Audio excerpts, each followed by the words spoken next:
Tentar mexer aqui no meu aparelho aqui.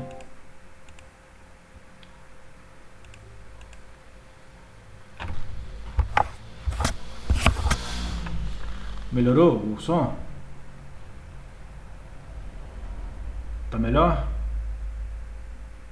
Não, tá ruim ainda. Tá metalizado? Até a internet, ele tá gravando. Vamos fazer alguém vai falar e a internet tá ruim. Bom, todos estão Tá com... parecendo um robôzinho. Pois é. Aqui pra mim a voz de vocês também tá bem metalizada. Tenta sair da sala e entrar novamente. Volto já. Isso, volto já então aí. Guarde um minutinho.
Boa noite, pessoal. Vê se melhorou aí, por favor, o som. Tá melhor. Tá melhor? Tá normal agora? Tá dando uns travadinhos de vez em quando, mas melhorou. Tô ouvindo bem vocês aqui. Deixa eu... Então, retomando aí o que eu estava falando, nossa aula a partir de agora, nós vamos falar sobre aglomerantes. Nós falamos desde o início sobre agregados e com relação aos agregados a gente encerrou o ciclo, né? A gente pode aprofundar mais se sobrar tempo, mas nós vamos fazer alguns ensaios de laboratório. Normalmente a gente tem umas 3 a 4 aulas de laboratório só para agregados. E agora nós vamos dar sequência aí em aglomerantes, que na cadeia nossa de trabalho, né, a gente tem as argamassas e os concretos. Argamassa e concreto, os dois usam agregados e aglomerantes. Então eu vou compartilhar minha tela aqui com vocês para a gente dar início aí.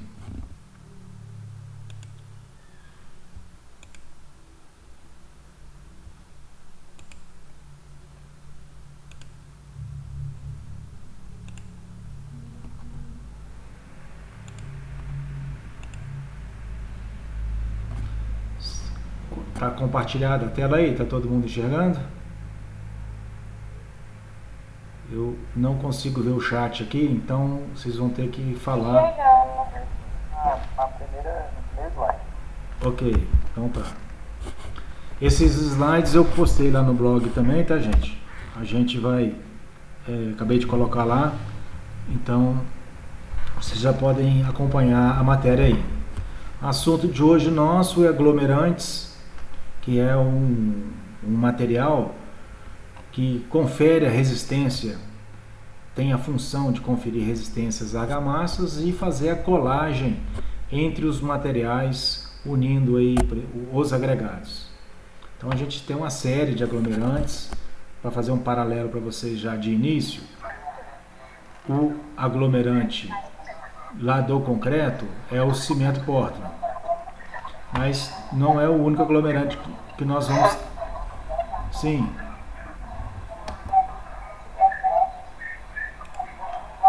Tem um colega aí que está com áudio ligado, vou pedir para desligar aí, por favor. Talvez seja o Douglas.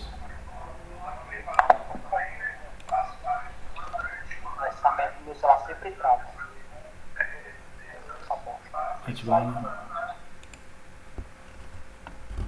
Oi, Douglas. Bom, então vamos voltar aqui. Fazendo aí logo um paralelo com vocês, o aglomerante que a gente usa nas argamassas e no concreto é o cimento Portland, mas existem outros aglomerantes que nós vamos tratar aqui, que têm funções dentro da construção civil, com aplicação em outras coisas. Então, aglomerantes, terminologia, a norma que rege a terminologia é a 11.172 de aglomerantes. É importante a gente sempre, vocês aí como técnicos agora, ter essa questão das normas, viu, gente? A norma ela é muito importante para a gente conhecer e se embasar, ver quais são as expectativas que a norma tem, quais são as tratativas para a gente poder aplicar nas nossas atividades. Então, aglomerante, segundo a nomenclatura da norma aí, produto constituinte dos minerais que para sua aplicação se apresenta sob forma pulverulenta que é em pó, e que na presença de água forma uma pasta com propriedades aglutinantes. Então, resumindo aqui para vocês, o aglomerante ele é um pó inicialmente, vem ensacado, a maioria deles, né? Tem outros aglomerantes que, por exemplo, o asfalto é um aglomerante também, e que você adiciona água e ela gera uma pasta, tá?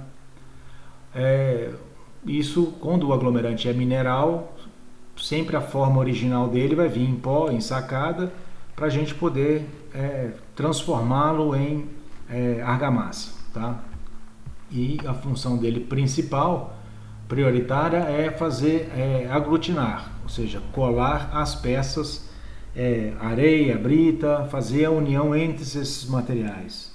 Então, quando você vê o concreto ou argamassa endurecida, o que fez aquilo ficar tudo endurecido e colado entre si, entre as partículas, foi o aglomerante. Tá? Então, isso, resumidamente, isso é o nosso aglomerante. Normalmente, pessoal, eu levo 2 aulas falando de aglomerante de maneira teórica e depois a gente faz algumas práticas de laboratório. Então, essas práticas de laboratório nós vamos fazer também, mas hoje eu vou passar para vocês alguns ensaios em vídeo, só para vocês terem noção de como são esses ensaios. Depois nós vamos repeti-los lá no nosso laboratório. Tá? Então, os principais requisitos dos aglomerantes é adesividade, ou seja, fazer a colagem entre as peças, trabalhabilidade, que tem a ver com a moldagem, a gente tem que conseguir trabalhar com o material, ou seja, fazer o amassamento, transportar, tem que moldar na parede, tem que ficar na parede sem escorrer. Tudo isso tem a ver com a trabalhabilidade. Resistência mecânica, depois de endurecido um revestimento ou um concreto, a gente espera dele que exista uma resistência mecânica mínima, de acordo com a sua funcionalidade. Para os concretos as resistências são muito elevadas, para as argamassas as resistências são mais amenizadas, tá? Resistência. Outra é a durabilidade. Os nossos aglomerantes, a gente preconiza que eles têm a durabilidade, tem muito a ver com a qualidade do mineral aglomerante que a gente está usando. Se eu usar um aglomerante, já vou adiantar um para vocês aqui, por exemplo, que é a cal. A cal é um aglomerante. Ou gesso, também é outro aglomerante.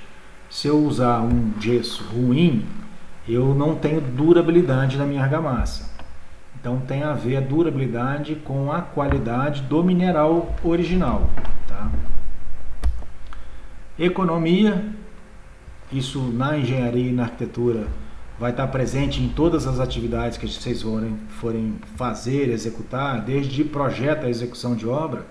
A questão econômica sempre vai estar norteando parte do trabalho, né? Ela vai nos dar horizonte também, nos dar rumo para a gente seguir.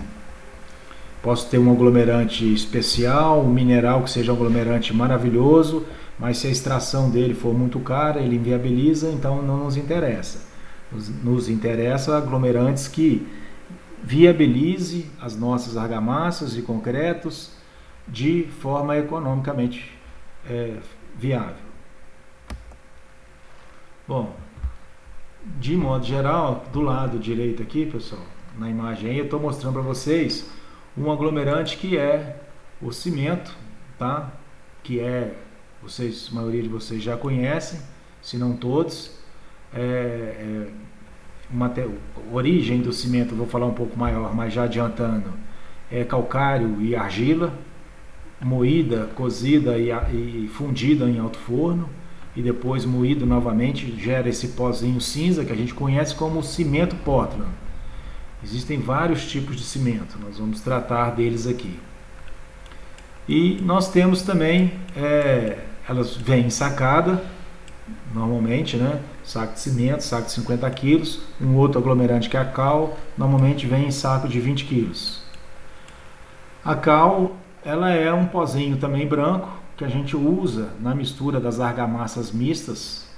No próximo semestre vocês vão aprender sobre as argamassas e concretos.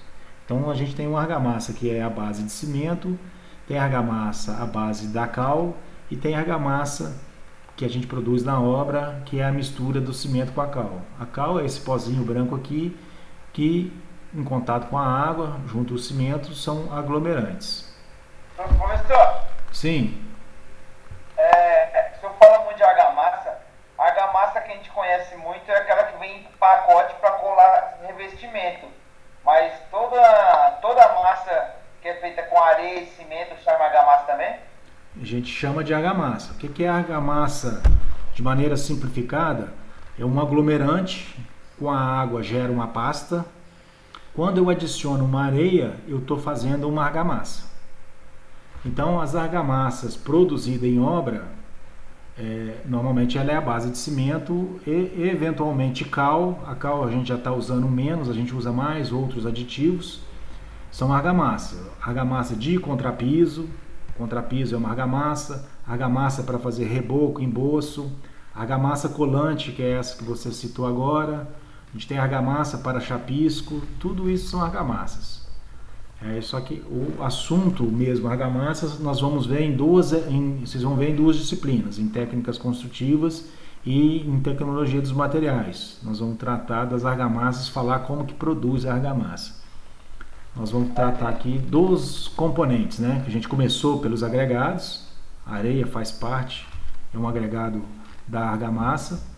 E agora nós estamos entrando no aglomerante, que é o que faz o ligamento entre os grãos da areia, por exemplo, no caso de argamassa. Tá respondido aí para você? Tá, e só uma coisa, essa palavra amassa a gente ouve falar muito, né? Que é uma mistura homogênea, né? E essa palavra arga, ela tem algum significado, arga? A argamassa, assim, a origem morfológica da palavra eu não vou saber te falar, vou procurar agora e vou te dizer mais tarde, tá? Mas o pessoal na obra simplifica, vamos fazer a massa do cimento, a massa para o concreto, mas tecnicamente não está correto. A gente está fazendo uma argamassa, tá? Então, esse é o correto. Na obra, apelidou-se, simplifica como massa, mas é porque é a linguagem mesmo do pessoal, de pedreiro e ajudante, e a gente deixa falar, porque não faz sentido você ir contra a cultura, mas tecnicamente não é isso, é uma argamassa mesmo, tá? Obrigado. Nada. Bom, Continuando ainda com as terminologias, a gente tem um dos aglomerantes que a gente chama ele de aglomerante hidráulico, cuja as reações químicas são dadas através da adição de água. Então, um aglomerante cuja pasta apresenta a propriedade de endurecer apenas pela reação com a água. Então, ou seja, quando a água é misturada no aglomerante, ele reage quimicamente e após isso, com essa reação química, depois é que ele vai endurecer. Esses são os aglomerantes hidráulicos, tá? Quando a reação química é disparada por hidratação, ou seja, pela água. A água é que provoca a reação química do cimento. O cimento fica inerte até que ele entre em contato com a água. Se o saco de cimento umedecer, ele começa a ter reação química e vai endurecer. Então, o cimento é um aglomerante. Então, como a resistência dele é conferida, a hidratação, a reação química de endurecimento é através da hidratação, então, como tem a água envolvida nas reações químicas, a gente chama ele de aglomerante hidráulico, tá? E nós temos os aglomerantes aéreos, que é uma argamassa que a gente mistura água para poder dar trabalhabilidade. Então vou ler da maneira técnica aqui para vocês e explico melhor. Aglomerante cuja pasta apresenta a propriedade de endurecer por reações de hidratação ou pela ação química do anidrocarbono, CO2, presente na atmosfera e que após o seu endurecimento não resiste satisfatoriamente quando submetida à ação de águas. No caso aqui dos aglomerantes aéreos, apesar de na mistura eu ter água, a reação química não é dada pela água. A reação química é dada pelo CO2 da atmosfera. Então, uma argamassa, por exemplo, de cal, de gesso, a reação química do gesso não é dada pela ação da água. Você faz a água, bota a água no aglomerante, gesso, faz a mistura, a água vai evaporar e ele começa a endurecer depois que a água evapora, mas a reação química se dá através do CO2. Então, ou seja, na atmosfera tem CO2, as reações químicas de endurecimento começam a ter aí que ele vai ganhar resistência. Esses são os aglomerantes aéreos.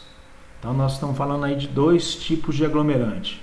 A maioria deles em argamassa normalmente são aglomerantes hidráulicos, o cimento é um exemplo de aglomerante hidráulico, e o outro, o gesso, é um aglomerante aéreo, ou seja, o endurecimento dele, a resistência que ele é conferida, a reação química, não é pela hidratação, é o CO2 da atmosfera. Diferença básica, assim, para a gente saber se um é aglomerante hidráulico ou aéreo, na prática, por exemplo, os aglomerantes hidráulicos, depois de ele endurecido, você pode adicionar água, você pode lavar o seu reboco, você pode lavar o emboço, você pode lavar o seu contrapiso, que ele não vai desmanchar na mistura da água. Nos aéreos, nos aglomerantes aéreos, é o contrário, ele endurece, porém, quando você adiciona água nele de novo, no gesso, por exemplo, ele vai amolecer, vai solubilizar e vai se deteriorar. Então, o aglomerante aéreo, por exemplo, na presença da água, depois de endurecido, a tendência dele é que ele volte no estado natural dele, ou seja, vire o gesso novamente. Então, a diferença básica dos dois é essa que eu estou falando aí para vocês. Tá? Continuando aí, cimento, que é um aglomerante, o cimento hidráulico. Ele é um aglomerante hidráulico, constituído em sua maior parte de silicatos e ou aluminatos de calcário. Basicamente, o cimento ele é argila, onde tem os silicatos, né, e calcário. É a mistura da argila com calcário. Você faz a moagem da argila, a moagem do calcário, mistura os dois, leva no forno, funde o gesso, funde o calcário com argila e depois essa fundição você leva para um moinho e vai moer para fazer o pozinho. A gente vai explicar um pouco melhor isso mais à frente. A gente tem um cimento natural, tá? Que já na própria natureza existe um cimento. Ele também é um aglomerante hidráulico obtido pela calcinação e moagem de um calcário argiloso, denominado rocha de cimento ou marga. Então, na verdade, no Brasil, por exemplo, nós não temos esse material está muito ligado a países que têm vulcânicos, né? Então pega aquela argila e moe, vira um cimento natural. Nós temos a cal, é um aglomerante, cujo constituinte principal é o óxido de cálcio ou óxido de cálcio, em presença natural com óxido de magnésio. Então você tem o óxido de cálcio puro ou óxido de cálcio mais magnésio. São hidratados ou não. Então eu tenho cais, né? As cales, elas podem ser hidratadas. Quando ela é hidratada, ela é uma cal, um aglomerante hidráulico. E tem a cal que é por aérea, ou seja, a resistência dela não é conferida pela reação química com a água. Continuando aí mais contexto. Cal virgem. A cal virgem ainda não é o nosso aglomerante, mas ela é que dá origem ao nosso aglomerante, tá? Resultante, perdão. A cal é resultante do processo de calcinação. Da cal, o constituinte principal é o óxido de cálcio. Então você tem o óxido de cálcio, isso é um mineral da natureza, ou óxido de cálcio associado com magnésio, também misturado, isso já é natural, da natureza, capaz de reagir com água. Em função dos teores dos seus constituintes, podem ser designados de cálcica, se tiver mais calcário, né? Autocálcio, ou magnesiana, se tiver mais magnésio, ou dolomítica, se tiver dolomita na mistura. Então a cal virgem, ela pode ser então magnesiana, dolomítica ou cálcica, tá? Aí, por enquanto nós estamos só falando, contextualizando os aglomerantes para vocês, tá? Professor, Sim. eu estava falando de gesso, ele é um aglomerante aéreo, né? Sim. E tem um gesso que eu já vi uma vez, é um gesso hidratado, você já ouviu falar? Gesso hidratado? É. Eu posso ser que eu conheça de outra forma. Existe um material no mercado que o pessoal vende como gesso, mas na verdade é um mineral branco que tem pouco gesso. O gesso presente dele é muito pouco, é só para dar uma aglutinação, e ele é mais resistente que o gesso que a gente conhece aí normalmente. Talvez seja esse que você está falando aí. Não, e aí ele é aplicado às vezes projetado, você não faz argamassa, em vez de aplicar com desempenadeira, que é o comum da gente ver, ele é projetado. Uma bomba projeta esse tipo de gesso. Mas uma vez eu peguei um pacote, até de 40 quilos, né? Gesso hidratado. Até achei estranho, nunca tinha visto. Mas nesse caso a ideia é que se for hidratado, ele vai funcionar com água, né? Então não é mais aéreo, né? Então a ideia é que ele, depois de duro, pode molhar, que ele não derrete, é isso? Seria a ideia, mas isso aí, assim, o gesso que eu conheço, ele solubiliza com a água. Então, ou seja, não conheço um gesso puro, né? O gesso nosso normal. O gesso é um mineral que vem estar na natureza. Você vai lá no Brasil, por exemplo, Pernambuco produz muito gesso. Tem muita jazida lá de gesso. Então você vai lá, extrai o mineral e põe para calcinar e moer, e aquele pozinho dele, só a moagem dele. Quando você mistura a água nele, ele vira uma argamassa, e essa argamassa ela endurece, mas não pela presença da água, não com reação química da água, ela reage com o CO2 da atmosfera. A água é o veículo de mistura, no caso desses aéreos, tá? Os hidráulicos, o gesso hidráulico, eu vou até dar uma olhada, mas eu não conheço, acho que Talvez seja uma questão mais de marketing de que de técnica, entendeu? Entendi, sim, já. Obrigado. Tá. Então eu ia falar agora a gente falou da cal virgem e nós vamos falar da cal extinta. A cal extinta é resultante da exposição da cal virgem, ou seja, é a cal virgem, tá? A exposição da cal virgem ao ar ou à água, portanto apresentando sinais de hidratação e eventualmente de recarbonatação. Apresenta proporções variadas de óxidos, hidróxido, carbonatos e cálcio e magnésio. Ou seja, a cal virgem, quando você mistura ela na água, ela vai ter uma reação química. A cal virgem aqui não é nosso aglomerante, ele é um material da natureza.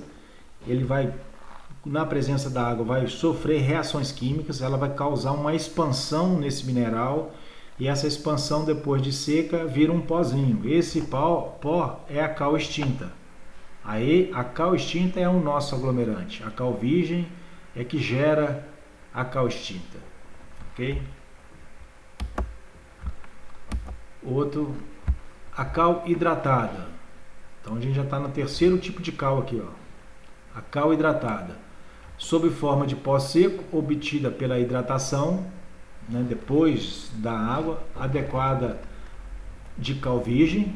Então, se tinha uma cal virgem, faz uma hidratação, você vai ter a cal hidratada, constituída essencialmente de hidróxido de cálcio ou de uma mistura de hidróxido de cálcio com magnésio. Sempre vai ser ou hidróxido de cálcio puro, ou, na maioria das vezes, com magnésio, tá?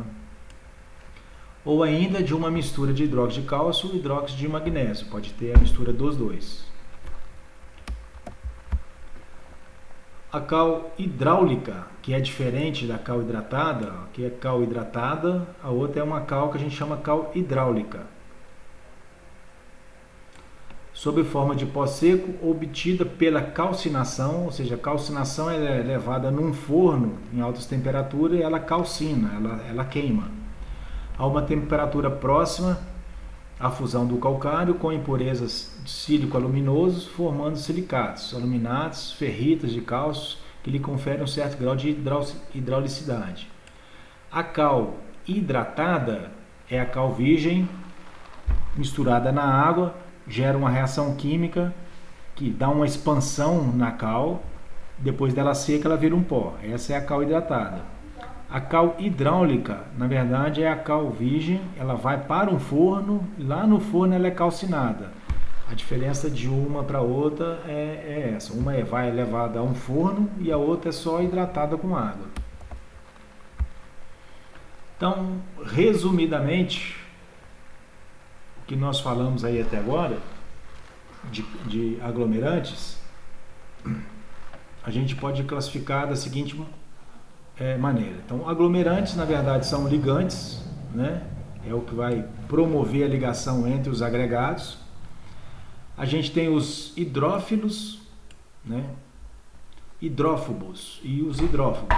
São duas separações. Os hidrófilos, a gente tem os aéreos e os hidráulicos.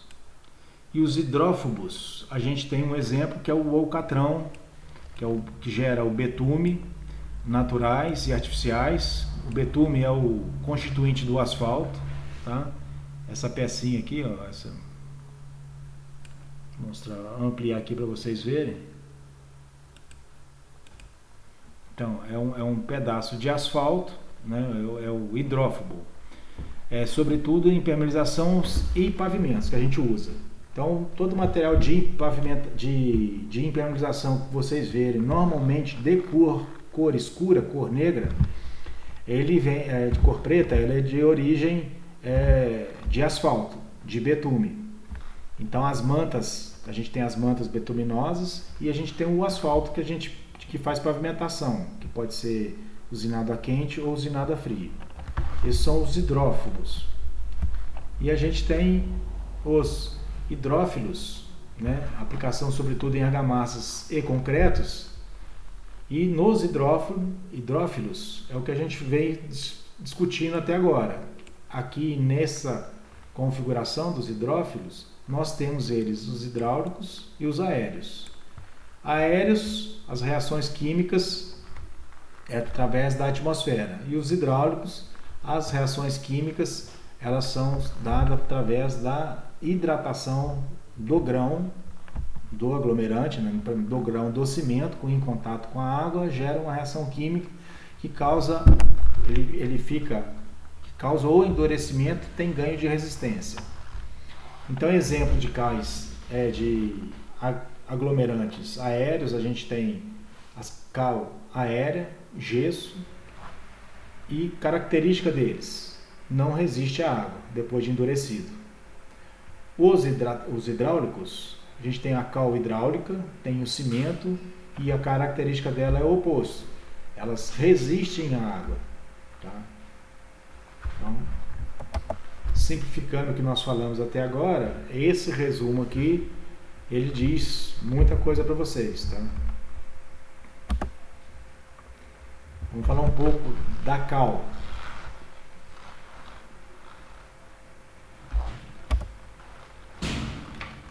A cal é um aglomerante aéreo hidráulico. Tem cal aérea e tem cal hidráulica. Tá? Em seu processo de reações com componentes de cal, se transformam em um material tão rígido quanto a rocha original, ou seja, depois dela endurecida, ela fica tão dura quanto a rocha original, no caso o calcário.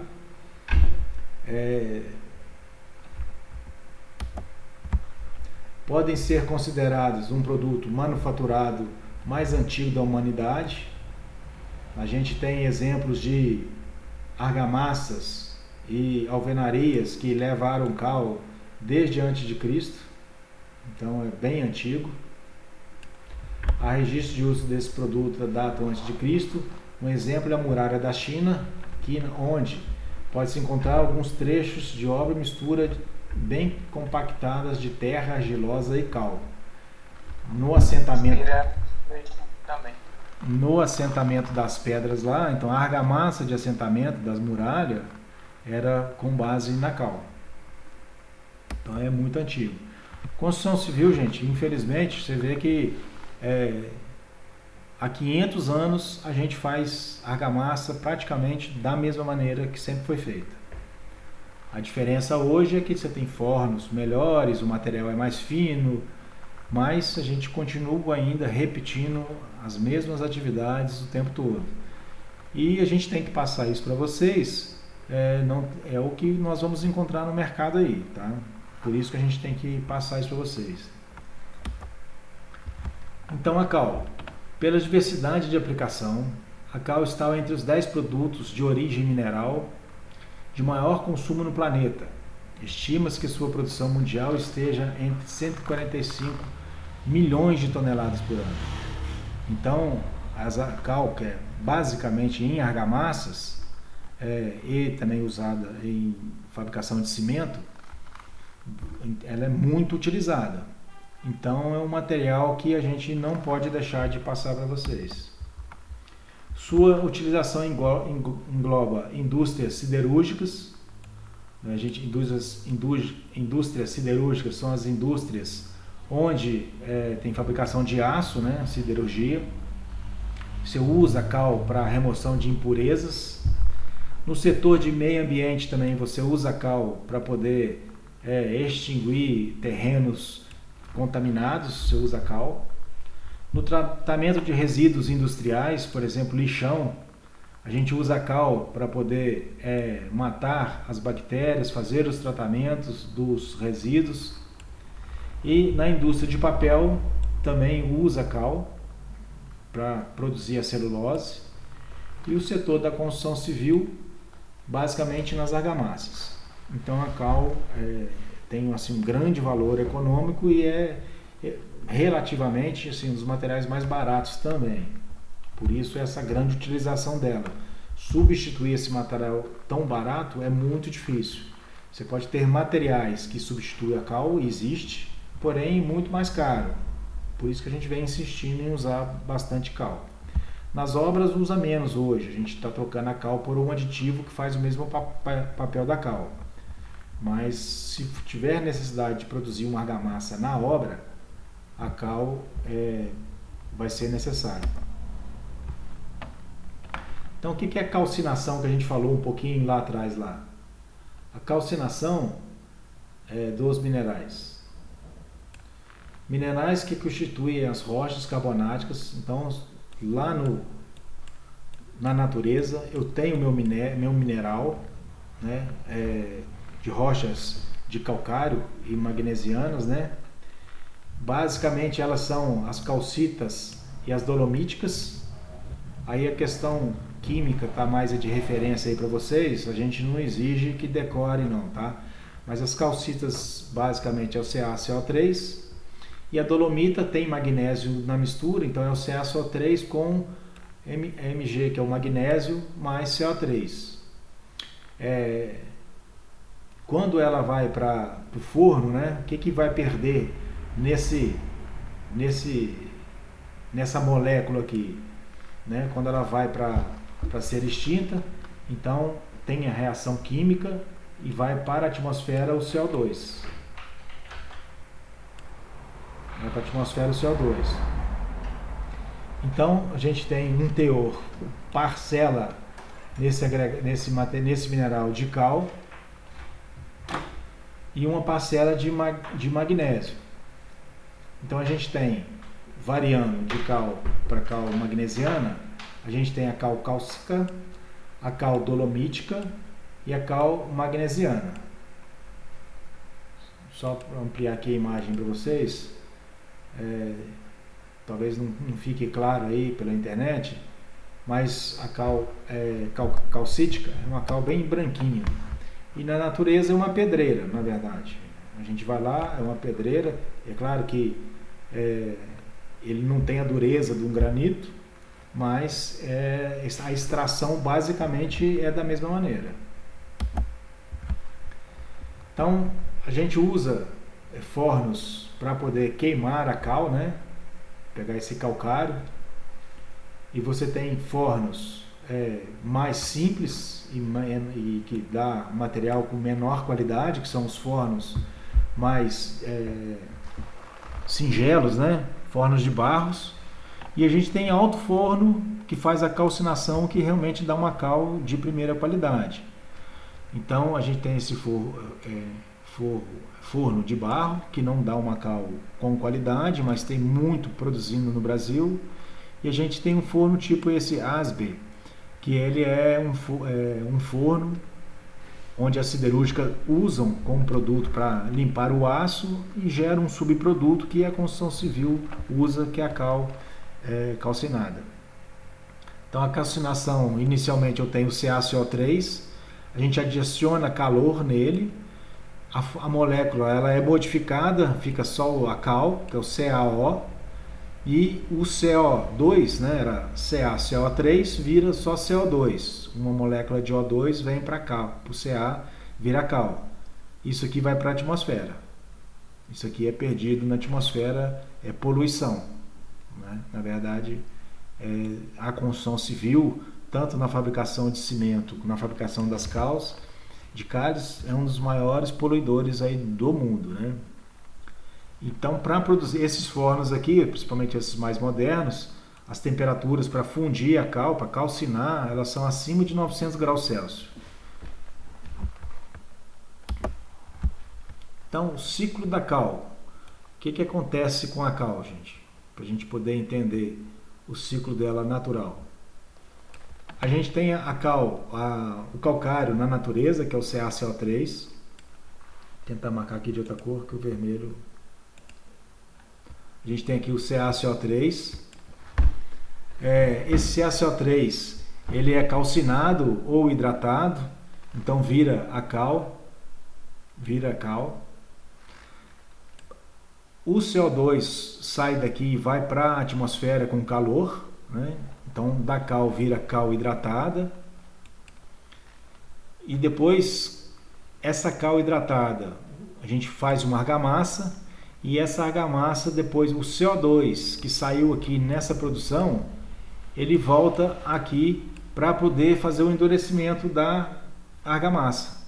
Então eu perco na produção o CO2, né, que inicialmente é só o calcário, o CaCO3, inicialmente é esse que tem na natureza. Ele calcina, o CO2 vai para a atmosfera, eu fico só com a cal. Essa cal aqui eu hidrato, fica CaOH2, e para mim fazer minha argamassa. E a argamassa, para endurecer, o próprio CO2 que ele havia perdido na fabricação, ele entra no processo de endurecimento da cal.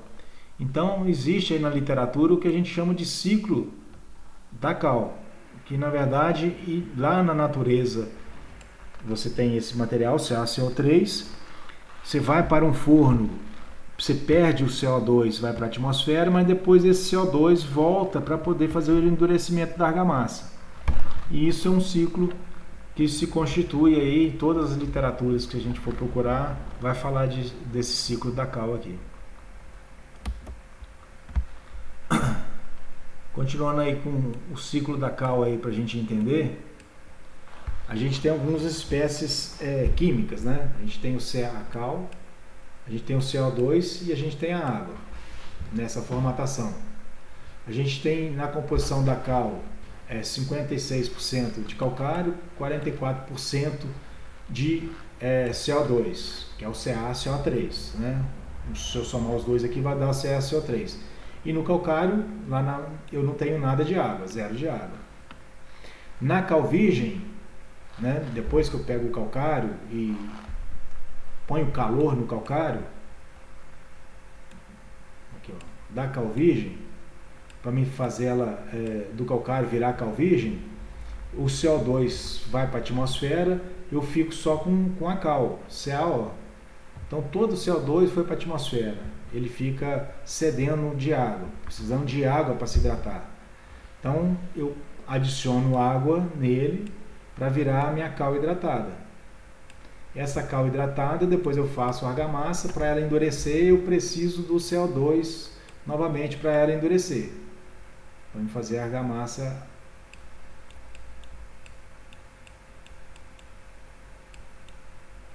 A minha argamassa, tá? Então, visualmente, para vocês terem uma ideia, eu tenho um calcário, que é uma rocha, ela pode estar aqui, está britada. Depois que eu levo ela no forno, o CO2 vai para a atmosfera, vai virar só a cal virgem, vai ficar branquinha dessa maneira aqui. Essa cal virgem, depois a gente adiciona água nela, ela vai hidratar, vai virar a cal hidratada, que é o pozinho que a gente conhece aí.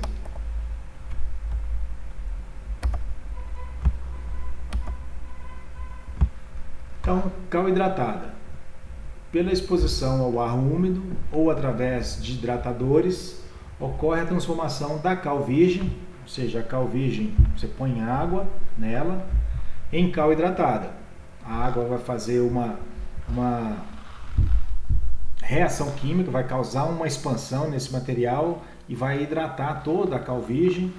E aí o que a gente chama de cal extinta, né? Vai haver a extinção da cal, ou seja, ela vai perder, ela vai hidratar e se transformar na cal extinta. A hidratação da cal virgem é uma reação fortemente exotérmica, ou seja, gera muito calor. Pra vocês terem uma ideia, 1 kg de cal virgem cálcica pode elevar a temperatura de 2,3 litros de água de 12 graus Celsius, em temperatura ali fria, 12 graus é bem frio. Você adicionar essa cal hidratada, ela vai ferver a água. Então ela promove, na obra costumava até ter acidente quando eu utilizava, a gente comprava, isso já há muito tempo atrás, hoje não é mais assim, mas comprava a cal virgem, levava para a obra, hidratava de um dia para o outro. No dia seguinte, aquela cal ela já era a nossa cal de argamassa. Mas causava muito acidente também, né? Porque ela gerava muito calor e queimava as pessoas.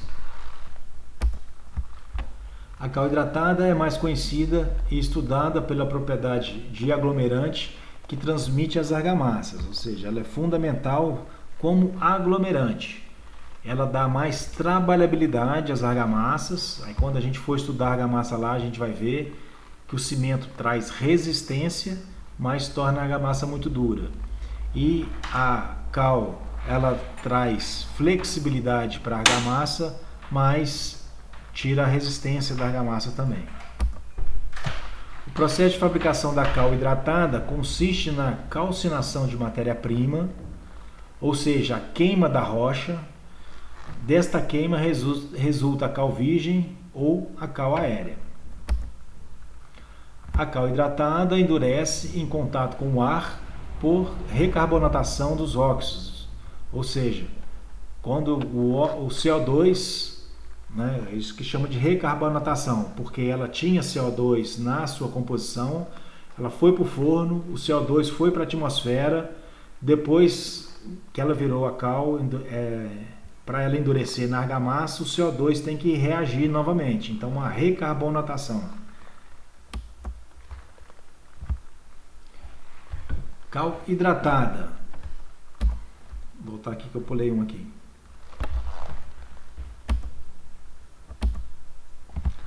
Ensaios químicos que a gente faz, esses ensaios a gente tem que mandar para o laboratório especializado.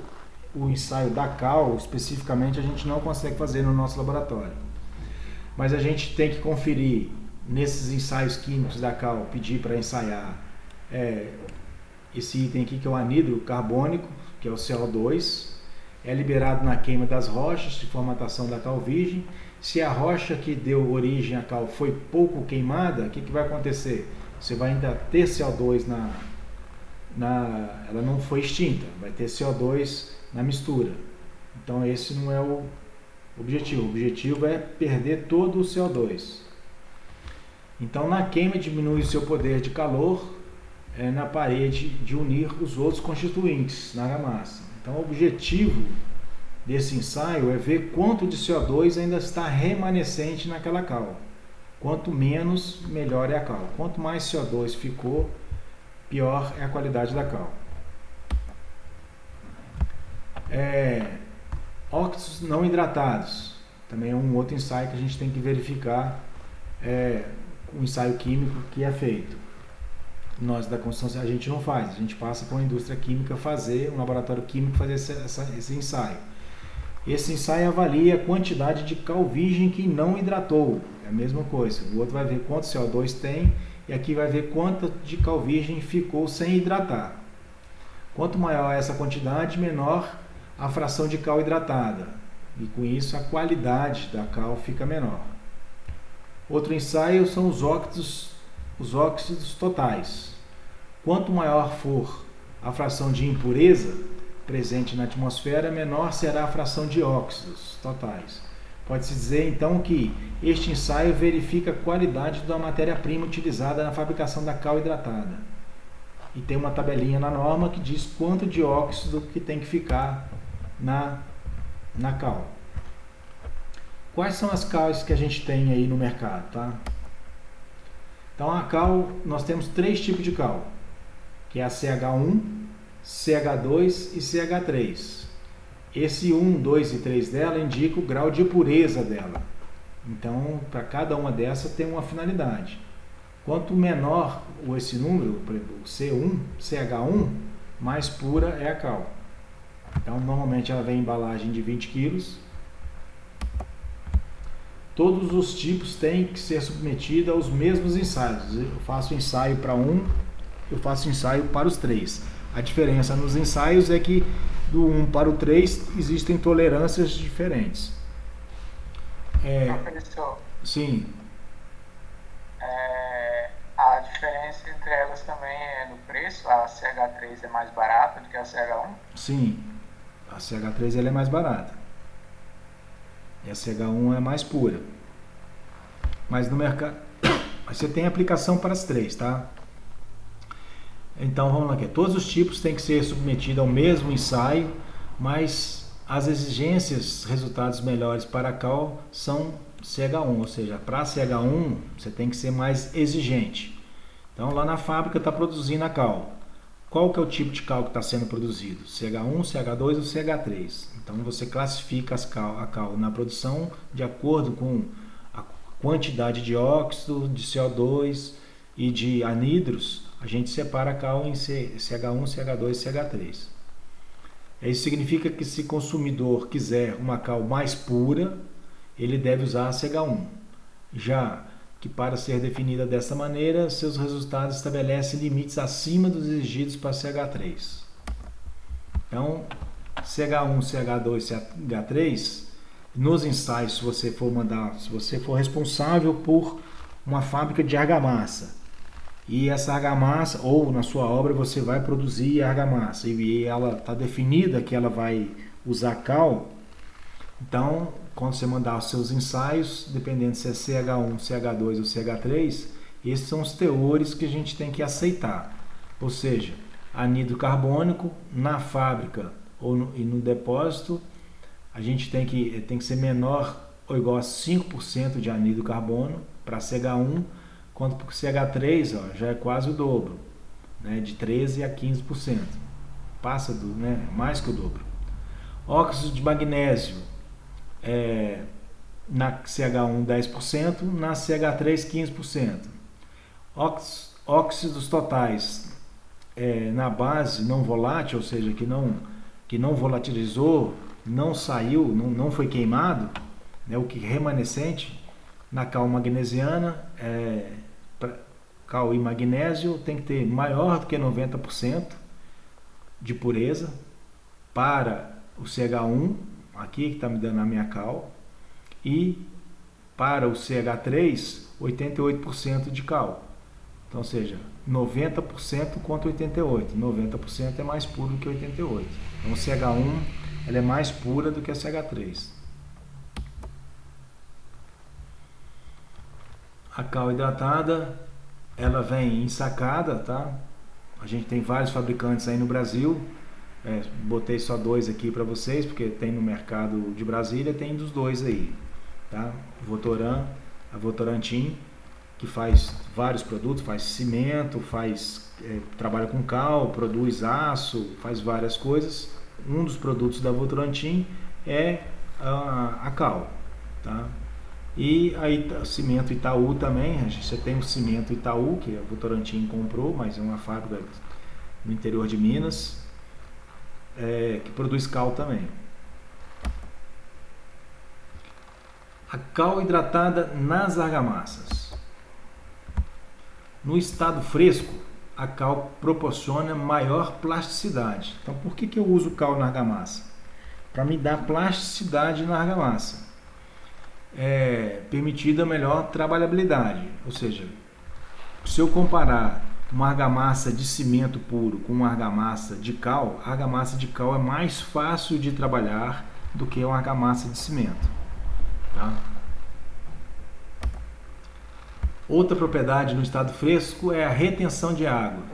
Então a cal ela é boa, como ela retém bastante água, você pode usar menos água na hidratação do cimento. Então um fator importante para as argamassas é reter a água no seu interior para o processo de cura, de endurecimento, ter água para poder evitar as fissuras.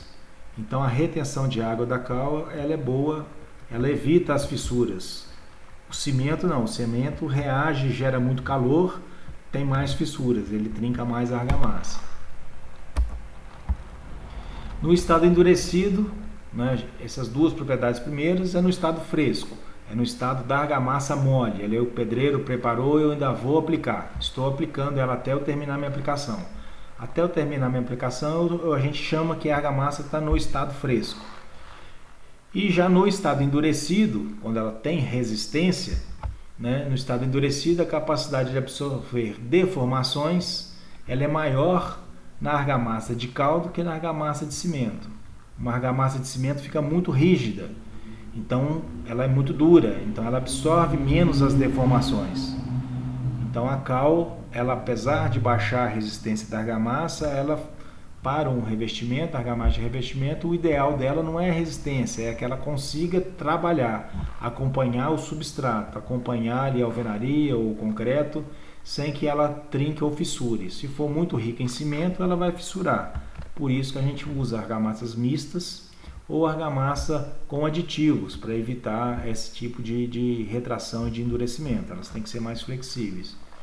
Então, a argamassa não tem que ser muito resistente, a argamassa tem que ser flexível. Quanto mais flexível for a argamassa,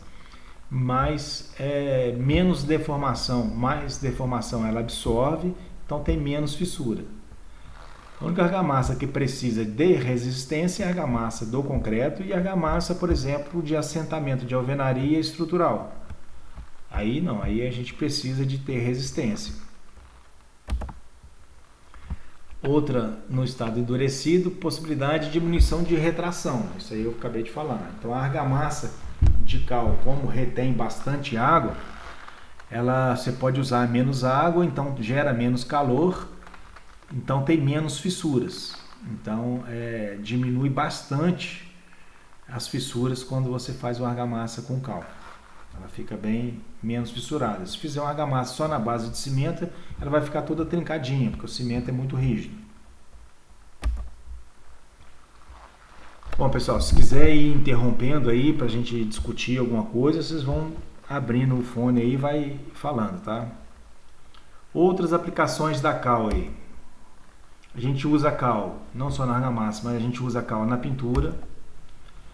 A gente produz blocos de construção com cal.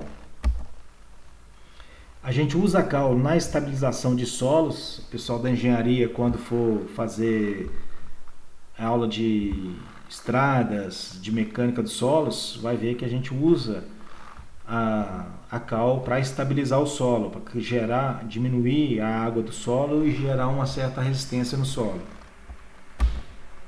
Adição no cimento Portland, numa proporção bem pequena, a gente usa no cimento um pouquinho de cal, que a gente chama de filler calcário. É uma cal muito mais fina, mas a proporção ela é bem pequena, para ajudar no aquecimento do concreto, ou seja, para evitar que ele gere muito calor. Mas a proporção de cal no cimento ela é bem baixa. Então a gente tem a cal aí para pintura, a gente tem a cal para blocos construtivos, a gente tem a cal para estabilização de solo e tem a cal para fabricação de cimento. Então a gente usa a cal aí na pintura, bem comum, fica uma tinta bem branquinha, de pouca durabilidade, mas muito utilizada. Durante muito tempo usou cal na pintura para fazer obras de casas populares. Hoje a tinta PVA tornou-se bem mais barata do que era antigamente, então parou-se de usar um pouco a cal como pintura. A gente vê muito nas prefeituras e no DF aí, na pintura de meio fio, né? A gente tem os blocos produzidos à base de cal. A gente usa a cal, isso aqui é cal espalhada nesse solo, com o objetivo de conferir resistência nele, enxugar um pouco da água e gerar uma resistência para poder fazer a compactação do solo. E na fábrica de cimento a gente usa um pouco de cal também na fabricação de cimento. Mais aplicação aí, na pintura, como pintura, componente de diferentes tipos de tintas, excelente poder de cobertura e ele é muito branquinho, realmente fica uma pintura bem bonita com a cal. Quando ela está novinha, fica uma pintura bem bonita. A aplicação aí no solo, isso aqui é um tratamento de solo para poder fazer pavimentação. É cal, aqui é um caminhão, está espalhando cal em cima da terra. Depois vai ser removida essa terra, mexida, né, misturada a cal, para dar resistência a esse solo aqui. Vocês vão ver isso melhor, quem for da engenharia vai estudar isso melhor em mecânica dos solos. Então, a estabilização de solo, processo no qual o solo é melhorado, adquirindo propriedades necessárias para o fim que se destina, ou seja, pavimentação ou reforço de um talude, por exemplo. O tratamento consiste basicamente na alteração das propriedades mecânicas do solo, lá no local. Como ela absorve bastante água, ela provoca uma resistência, né? Gera uma resistência maior para o solo. Na estabilização do solo, em função de suas características, pode ser empregada cal. ainda como adição de material pozolânico. É um calcário bem mais sofisticado. Estudos recentes utilizam cinza da cal. Você vai para a cal, você bota ela na calcinação, gera uma cinza lá na fábrica e essa cinza é utilizada para estabilizar solo. Então aí mais exemplo de estabilização de solo com cal, apesar dela ser um aglomerante, e aqui o exemplo é de estabilização de solo. Ela serve como aglutinante, ela vai unir as partículas do solo e dar mais resistência para ele. A pavimentação é utilizada a cal. Também com estabilização de solo cimento, um bloco de tijolo, às vezes você pode misturar um pouco de cal nele para poder dar um pouco mais de resistência. Não só porque você tem os blocos cerâmicos só de argila, né, na fabricações mais caseiras. E às vezes adiciona um pouco de cal para dar uma resistência maior nele. Uma outra aplicação da cal bastante interessante para quem vai mexer com fundações é para estabilização de solos moles, para poder fazer recuperação estrutural. Essa imagem aqui, você injeta cal, você vai injetar cal no solo, essa haste aqui, você vai injetar cal por aqui, uma argamassa de cal. E essa haste ela vai girando e ela vai jogando cal, misturando cal no terreno. E aí ela vai endurecendo e dá uma resistência. Às vezes alguns reforços estruturais de fundação foram feitos com cal. Tem mais algum exemplo aqui para vocês aí. Então o processo é esse. Perfura o solo. Essa haste aqui lá embaixo ela gira em alta velocidade e a cal vai espalhando de baixo para cima. Você vai construindo o seu reforço estrutural. Você faz isso em série. Então existe uma capacidade de absorção, um diâmetro aí de 1 metro mais ou menos, que ela vai fazendo e você vai fazendo fundações justapostas, por exemplo. Você vai fazendo o reforço de solo para algum tipo de reforço de barragem, reforço de estrutural mesmo. Aqui é uma máquina, esse é um reforço estrutural. Aqui ela está injetando a cal, ela vai abaixar uma haste aqui e injeta cal lá no final do solo, dando resistência a esse solo. Isso aqui foi um reforço estrutural que foi feito, um reforço de fundação. Então aquela haste, aqui está em cima do solo, né? Mas você vai enterrar essa haste, ela tem os furinhos, com alta pressão, ela vai girando dentro do solo. Ela vai girando dentro do solo, preenchendo os vazios do solo com a cal e gera, que eu mostrei na imagem para vocês, aqueles círculos com maior resistência. Reforço de teto de túnel, por exemplo, para poder fazer escavação. Às vezes você faz por cima do morro, você desce as hastes, faz o reforço do solo todo com cal e depois é que você vem fazer a escavação. Ou por algum motivo, se perceber que tem fraqueza no solo em cima do túnel, você faz o reforço com uma cal. Você pode estabilizar talude com cal também. Aqui é um exemplo disso, de estabilização de talude com cal.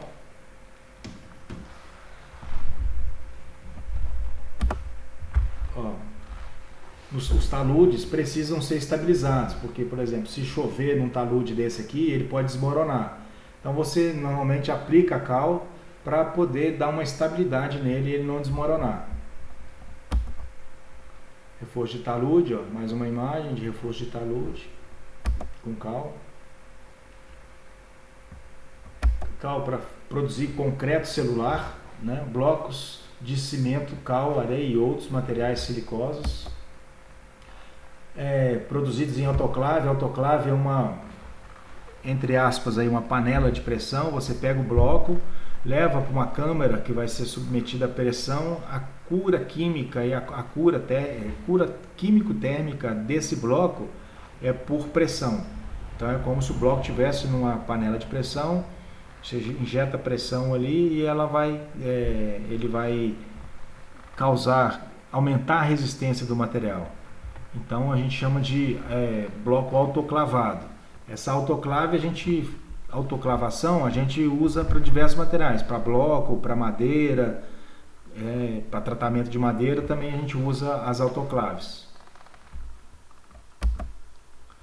Blocos leves, ele é mais leve que um bloco a cal é mais leve do que as argilas, né? Os nossos blocos cerâmicos são mais pesados que os blocos de cal.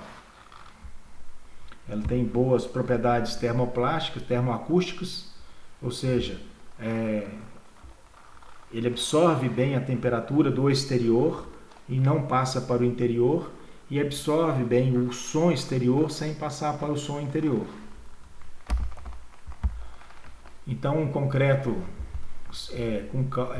com calcário, ele fica assim poroso dessa maneira aqui, ó. Por isso que ele é um concreto, esse concreto celular, esse bloco de concreto celular, ele é todo poroso.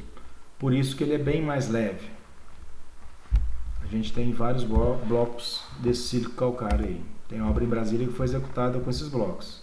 Não gosto muito, aliás, não gosto nada, mas existe no mercado aí.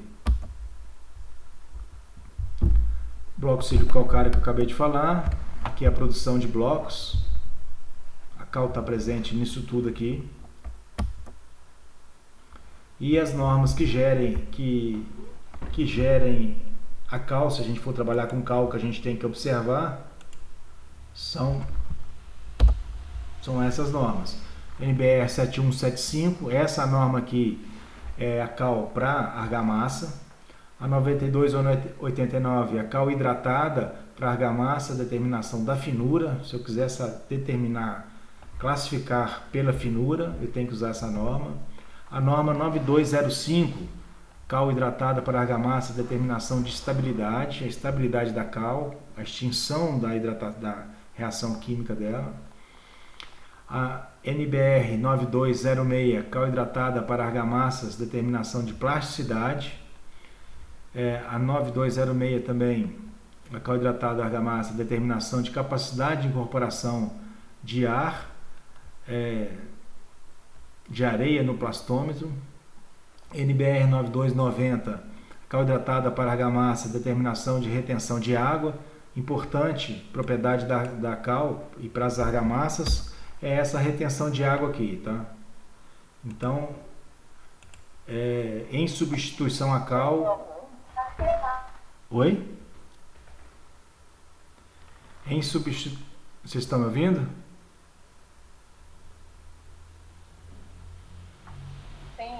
Sim, em substituição à cal, existem alguns aditivos que têm essa propriedade aqui de retenção de água na argamassa.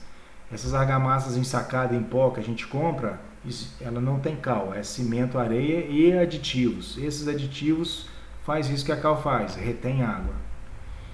A NBR 6473, que é a cal que trata da cal virgem e da cal hidratada. As análises químicas desse material. Então, isso é o que compõe a cal, gente. Eu vou passar agora para vocês um videozinho mostrando como que é a produção do cimento. Deixa eu ver se eu consigo sair aqui.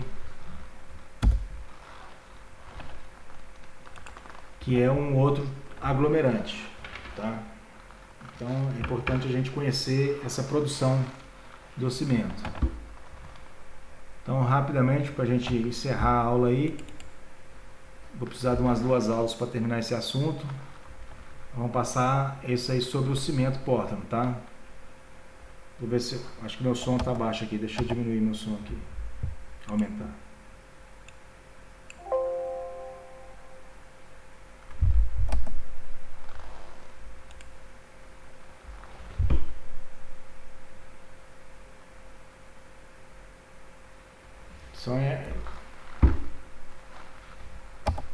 peguei o vídeo errado.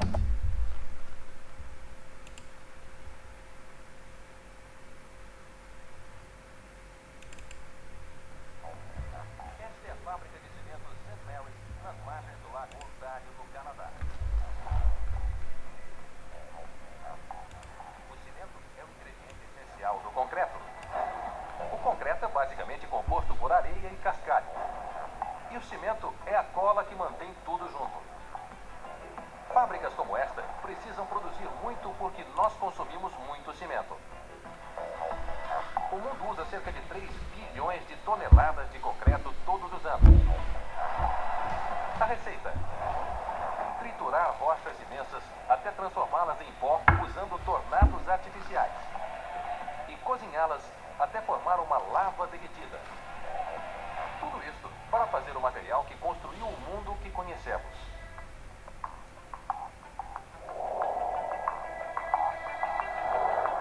O cimento é o material de construção mais versátil do mundo. E essas máquinas trabalham por semanas, dia e noite, sem nunca parar. Vamos ver mais de perto. Para fazer o cimento, você precisa pegar as proporções certas de calcário triturado, areia e ferro e cozinhar a mistura em um grande forno. O resultado final é uma cola super forte, que é ativada com água. A receita básica do cimento é bem simples. O difícil é fabricá-lo em grande quantidade, muito rápido e sem nenhum problema. Qualquer erro na fórmula, por menor que seja, estraga todo o lote. Mas o que torna o calcário tão especial? O cimento precisa de cálcio. E o calcário foi formado a partir das conchas de esqueletos ricos em cálcio de pequenos animais oceânicos pré-históricos. É o cálcio do cimento que proporciona as propriedades necessárias para a formação do concreto. E é o pilão gigantesco da fábrica de cimento que começa a esmagar as rochas. Grandes pedaços de rocha são jogados dentro dele, enquanto seu cone central balança para um lado e para o outro para triturá-las. Em segundos, esta máquina reduz uma pedra do tamanho de uma mesa de jantar em pedaços tão pequenos quanto uma laranja. O truque para manter tudo funcionando sem interrupções é um suprimento de pedras constante. Você não manteria a fábrica se precisasse mandar trazer o material. Ficaria caro demais. Portanto, para uma fábrica de cimento, a localização é tudo. Esta aqui é a pedreira de onde é extraído o calcário. Quando ele acaba, tudo tem que ser recolhido e ir para um novo local.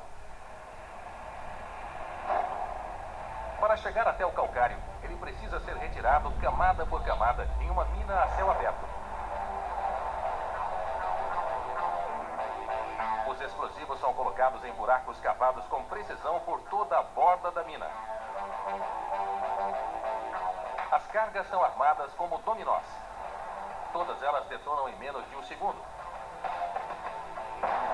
Cada explosão libera mais de 50 mil toneladas que vão manter este triturador ocupado por 5 dias.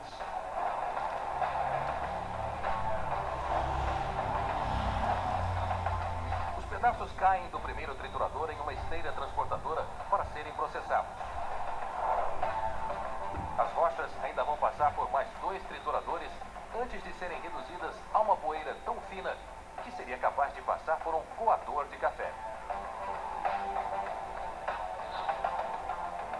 A seguir, as pedras são enviadas para o triturador de martelo.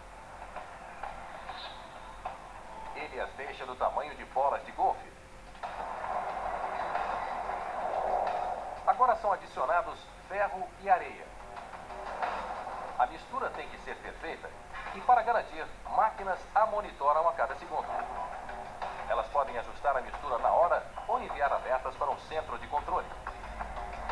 Agora é hora do último triturador. E ele é imenso, com mais de 5 andares de altura.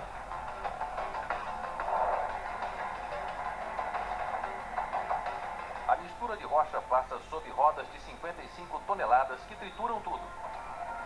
se a quantidade de rocha ficar pequena demais, os sensores aumentam a velocidade das esteiras. Um imenso aspirador suga a poeira do triturador e a envia para esses compartimentos. Depois o pó é peneirado. Suas impurezas são retiradas e ele é estocado em um dos maiores silos do mundo. Se você adicionar a água agora, vai produzir só uma lama cinza. Isto aqui ainda é só pó de rocha. Para se tornar cimento, a mistura precisa ser superaquecida e misturada a outros ingredientes que vão transformá-la em um fantástico material de construção. Tudo começa nesta torre de pré-aquecimento. O calor dos queimadores a gás sobe através de cones interconectados. Cada um deles tem 6,5 metros de diâmetro e 15 metros de altura. O pó de calcário desce, passando pelo calor que sobe indo de um cone a outro. E sua temperatura vai aumentando no caminho. 5 cones depois, ele atinge 980 graus Celsius. E este é o número mágico. Nesta temperatura, ele cria novas ligações e libera o dióxido de carbono do calcário. Em seguida, é necessário unir todo o pó, derretendo-o neste forno. Em uma ponta, um lança-chamas gigante que desliza por 2 portas à prova de explosões. O combustível é despejado pelo comprimento e explode em chamas de 10 metros. Centenas de compressores de ar alimentam o fogo com rajadas de oxigênio. Câmeras de imagem térmica avançadas fazem uma vigilância constante. As temperaturas têm que ser estáveis para que o produto seja consistente. E este é só um dos problemas em manter uma chama tão forte em um forno tão grande. Além disso, você tem que impedir que ela seja obstruída, se deforme ou desenvolva perigosos pontos de calor que poderiam interromper todo o processo. Para evitar que isto aconteça, o forno está sempre girando. Isto impede que a mistura caia no fundo como as roupas da sua secadora. E como ele tem um declive, a cada rotação, a mistura é empurrada. A força é mais forte perto do motor e vai perdendo torque com a distância. Por isso, esses pneus de apoio têm um anel interno flexível que permite que a parte exterior do forno deslize, para compensar qualquer defasagem na rotação e manter o conjunto girando juntos. Quando a mistura atinge a outra ponta, ela está com uma incrível temperatura de 1500 graus Celsius. A máquina produziu lava. É por isso que o forno precisa ser revestido com blocos de cerâmica, centenas de milhares. Por causa de sua forma, quando você os coloca juntos, eles formam um círculo, onde se apoiam como um arco. Mesmo com os blocos, o lado de fora do forno pode ficar perigosamente quente. Por isso, os técnicos usam câmeras infravermelhas para localizar problemas. Os pontos problemáticos recebem imediatamente uma rajada de ar frio produzido por imensos ventiladores. Mesmo assim, o calor e o atrito têm um preço. E, de vez em quando, acabam transformando os blocos nisto aqui. Quando isto acontece, o forno é fechado. Leva uma semana inteira para que ele fique frio o suficiente para que as equipes de manutenção possam fazer os reparos. Os blocos duram cerca de 12 meses cada, dando ao forno tempo suficiente para produzir 2 milhões de toneladas deste material. Ele é chamado de clinker e é o resultado de todo aquele cozimento. Basicamente, ele é o pó que foi parcialmente derretido e transformado em rocha. O clinker é resfriado em grades vibratórias em um prédio conectado ao forno. O material é apanhado por uma esteira e enviado para ser misturado com o último ingrediente, gipsita. Ela desacelera a reação química que se inicia no momento em que você adiciona água ao cimento. Tanto a gipsita quanto o clinker são colocados em esteiras controladas com precisão. 95% de clinker, 5% de gipsita. A mistura é colocada em um moinho. Lá dentro, bolas de aço moem e transformam o material em uma poeira microscópica. Quando estas máquinas acabam, o pó resultante é tão fino que o ar comprimido simplesmente sopra o produto final por esses canos para dentro de silos. pronto para ser comercializado. Apenas 3 horas atrás, esta rocha fazia parte da crosta terrestre. Agora, graças às máquinas desta fábrica de cimento, este material está pronto para construir pontes, estradas, prédios e quase tudo o que há à sua volta.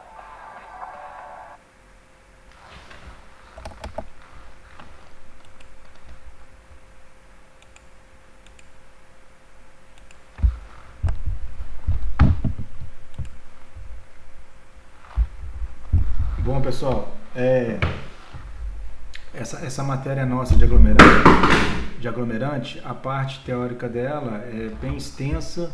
A gente falou hoje um pouco da cal e nós vamos falar na sequência, nós vamos falar no gesso e vamos falar no cimento novamente, explicar ele melhor. São vários tipos de cimento. Esse vídeo que eu passei para vocês aí, ele é de uma fábrica fora do Brasil. Nós temos fábricas aqui tão modernas ou mais modernas do que essa. A diferença de produção de uma para outra é muito pouca. Que nós precisamos aí para a próxima aula? Tá? Para a próxima aula vocês vão preparar. Deixa eu mostrar para vocês aqui.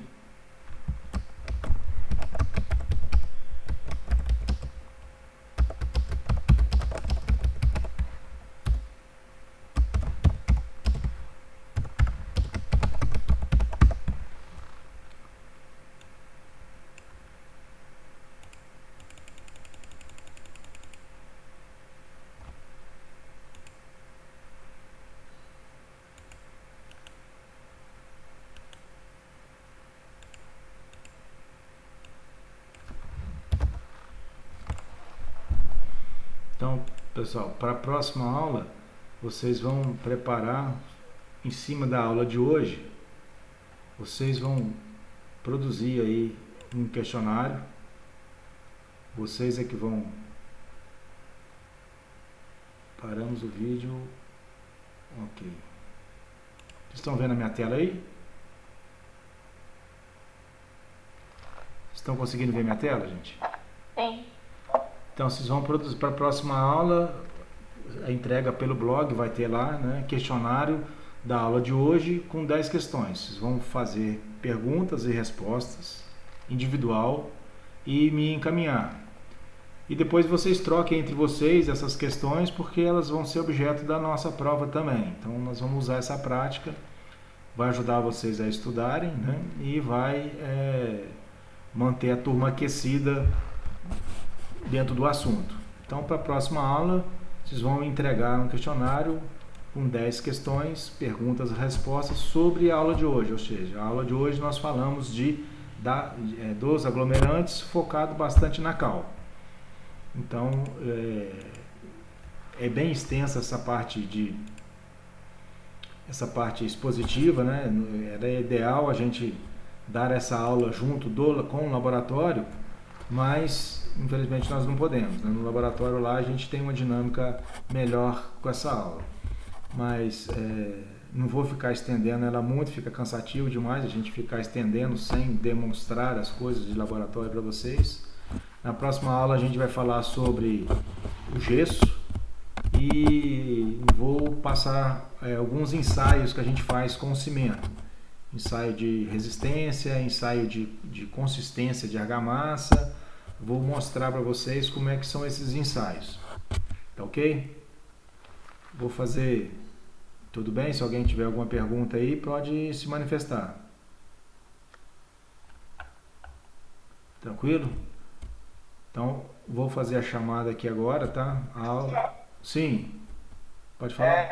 Eu estava tentando entender. É para mim... Eu vou fazer 10 perguntas e eu mesmo responder, é isso? Isso. Você vai estudar, você vai desenvolver 10 questionários, 10 perguntas. E você perguntas e respostas, né? Você vai me encaminhar, é um estudo, um material de estudo. Depois vocês vão trocar entre vocês e eu vou escolher entre essas questões todas ao longo das nossas aulas, questões para a prova. Claro que talvez eu tenha que melhorar, elaborar um pouco melhor o enunciado, mas vai ser em cima do que nós estamos estudando aqui e em cima do que vocês vão me entregar. Tá bom? Tá. E Professor, no pode caso fazer é só dar questões uma dica, né? objetivas? Pode ser objetiva, pode ser de marcar, pode ser dissertativa. O objetivo é de marcar, né? Pode ser dissertativa, da maneira que vocês quiserem, tá?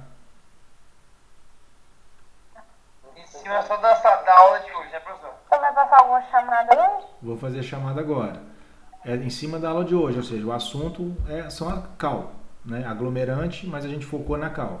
Na próxima aula nós vamos falar de gesso e de cimento, aí vamos também continuar nessa sequência de fazer essas questões para dar uma dinâmica na aula aí e vocês se obrigarem a estudar um pouco do assunto. O assunto, sem o laboratório e a vivência do laboratório, ele fica mais chato. Mas a gente tem que, de alguma maneira, absorver esse conteúdo aí, tá bom? Vou dar início à chamada aqui, tá?